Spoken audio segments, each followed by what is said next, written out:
dan lain sebagainya. Karena kan yang pinjam uang, yang hutang itu sama kita adalah bukannya orang-orang yang terdekat sama kita. Assalamualaikum warahmatullahi wabarakatuh. Sahabat Quran yang senantiasa dirahmati dan dimuliakan oleh Allah, dan semoga terus bahagia di bulan yang penuh rahmat ini, karena barokah dari bulan Ramadan, barokah dari Al-Quran.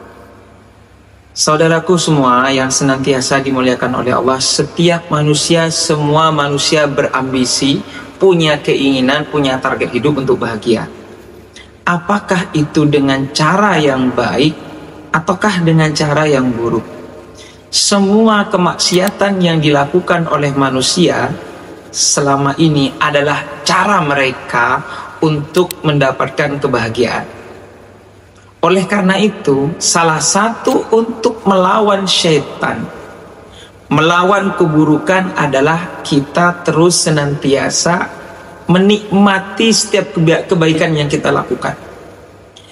Maka kita sebagai hamba Allah, apapun yang kita lakukan untuk mengabdi kepada Allah, setiap kebaikan ibadah apapun yang kita lakukan harus murni karena Allah dan dilakukan dengan happy, dengan cara bahagia.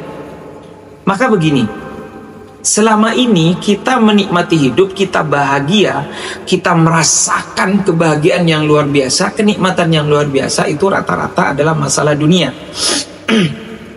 Rata-rata masalah dunia. Contoh, kita itu begitu bahagia banget kalau jalan-jalan. Kita itu asik banget kalau menikmati makanan, apalagi dalam kondisi lapar, ditraktir pula, makanannya enak. Begitu bahagianya. Apakah kita sudah merasakan nikmatan hidup ketika kita sholat, ketika kita zikir, ketika kita puasa, ketika kita baca Al-Quran, senikmat kita menikmati dunia, senikmat kita menikmati makan, senikmat kita jalan-jalan, senikmat kita mendapatkan hadiah, atau sebahagia ketika kita dapatkan hadiah, atau sebahagia ketika kita mendapatkan rezeki yang banyak. Jarang sekali. Memang ada, yaitu level orang-orang yang sudah di level makrifah, yang bahagianya dia, apapun dia, sedihnya dia, apapun dia, hanya karena Allah. Level ini, di level makrifah, orang yang hatinya sudah terinstal nilai-nilai Al-Quran, yang sudah terinstal kalimat Allah dalam dirinya, maka semua kehidupannya itu adalah keindahan, semua kehidupannya adalah kebahagiaan. Lebih-lebih orang-orang yang dekat dengan Quran, apakah membaca, apakah mempelajari, apalagi menghafal Quran. Karena memang ada jaminan dari Allah. Karena memang ada jaminan dari Allah, ketika orang-orang yang bersama Quran, maka dia termasuk orang yang paling bahagia di muka bumi ini. Seperti firman Allah dan janji Allah di dalam Al-Quran surah ke-17 juz ke-15 halaman 283 posisi kanan, ayat ke-9, Allah berfirman, Bismillahirrahmanirrahim, Inna hadzal Qur'ana yahdi lillati hiya aqwam wa yubashshirul mu'minina alladhina ya'maluna sholihati anna lahum ajron kabira. Sungguh Al-Quran ini menjadi petunjuk yang lurus, yang benar, dan menjadi kabar bahagia, kabar yang indah bagi orang-orang yang melakukan kebaikan. Oleh karena itu sudah sepantasnya untuk melawan kemaksiatan, melawan keburukan, diri kita harus menikmati semua yang halal. Apapun yang halal kita nikmati, kita syukurin di situ. Bahkan hal yang dianggap sepele dalam diri kita, dalam kehidupan kita, ayo kita nikmati, ayo kita buat bahagia kita. Dan satu lagi, sahabat Quran yang dimuliakan Allah, selama ini kita bahagianya banyak karena makhluk, sedihnya karena makhluk, bahagianya karena makhluk, karena dipuji atasan, karena dapat hadiah, karena dipuji teman, karena dipuji sahabat, dan lain sebagainya. Sedihnya kita juga karena makhluk rata-rata selama ini difitnah, dicaci maki, dihina. Akhirnya kita itu terdikte oleh status sosial seseorang. Akhirnya kita ini terdikte diikuti oleh sosial kita selama ini. Bahagianya kita, sedihnya kita, karena makhluk. Ada kisah menarik ketika Imam Syafi'i, ini pola pikir bagaimana kita menjadi orang yang bahagia. Bahwa kebahagiaan kita itu dimulai dari pikiran kita. Suatu ketika Imam Syafi'i itu ada orang yang salaman sama Imam Syafi'i, mencium tangan Imam Syafi'i. Kemudian ada santrinya, muridnya Imam Syafi'i mengatakan begini, ya Syekh, itu orang yang cium sama Imam Syafi'i, yang cium tangannya antum itu adalah orang yang di belakangnya antum ngata-ngatain antum. Maka Imam Syafi'i tersenyum. Oh bagus, berarti saya berwibawa. Di depan saya dia tidak berani, tapi dia membicarakan dia di belakang. Suatu ketika juga ada yang bilang muridnya Imam Syafi'i, ya Syekh, itu tetangganya Imam Syafi'i itu sering ngata-ngata Imam Syafi'i, sering musuh, mencaci, memfitnah Imam Syafi'i. Kata Imam Syafi'i, ya nggak apa-apa, bagus. Berarti dia tidak akan ngerecokin langsung dalam kehidupan kita.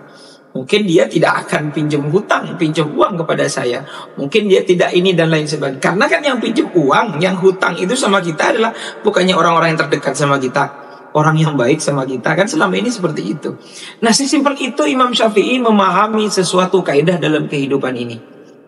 Ada lagi ketika ada yang mengatakan, Syekh, Imam Syafi'i, murid-muridnya gak terima karena Imam Syafi'i itu difitnah luar biasa.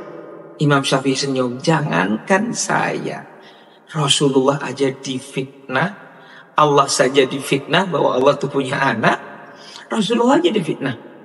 Berarti kalau kita selama ini dihina, dicaci maki, difitnah, terus sedih, terus nggak terima, berarti kita merasa lebih mulia daripada Rasulullah. Na'udzubillah min dzalik.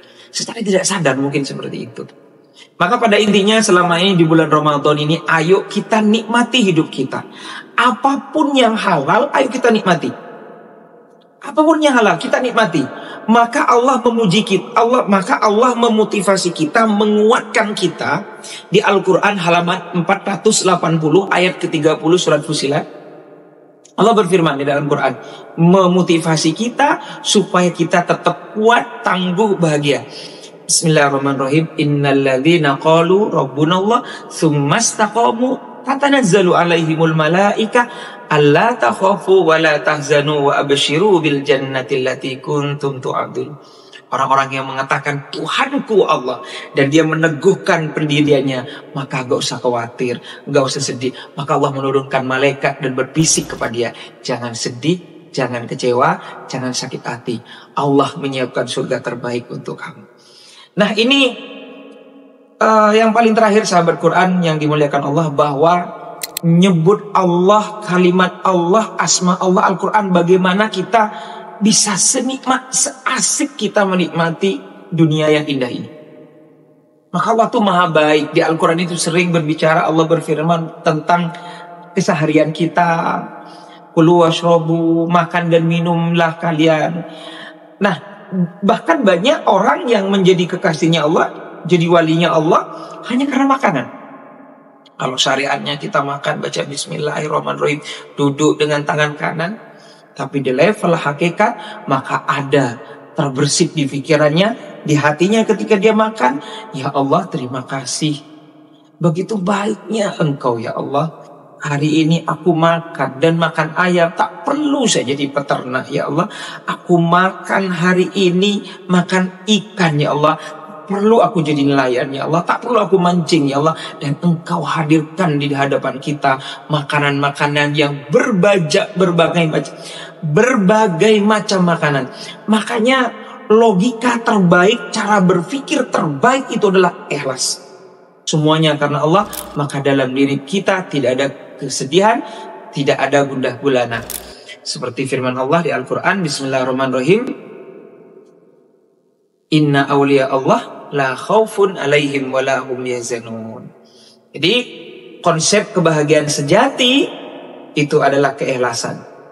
Logika terbaik manusia itu adalah keikhlasan.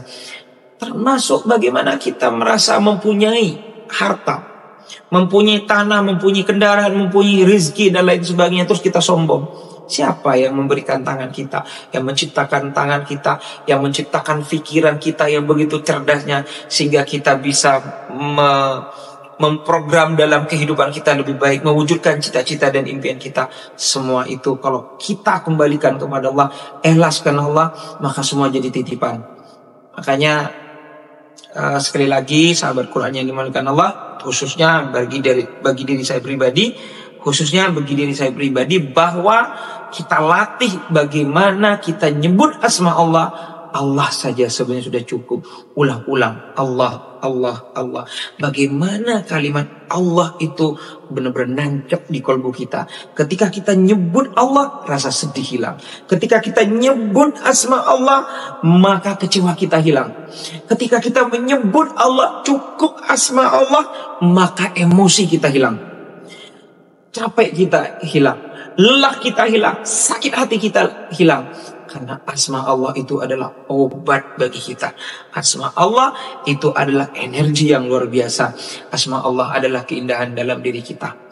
Apalagi di bulan Ramadan ini kita tambah dengan merutinkan membaca Al-Quran. Naikkan sedikit dari membaca, menghafal. Naikkan sedikit lebih tinggi lagi, mutkinkan. Naikkan lagi sedikit lagi, fahami makna setiap ayat dalam Al-Quran. Naikkan yang lebih tinggi lagi di level ma'rifah adalah amalkan dalam kehidupan kita sehari-hari. Terima kasih. Assalamualaikum. Terima kasih. Wallahul muwaffiq ila aqwamit thoriq. Assalamualaikum warahmatullahi wabarakatuh.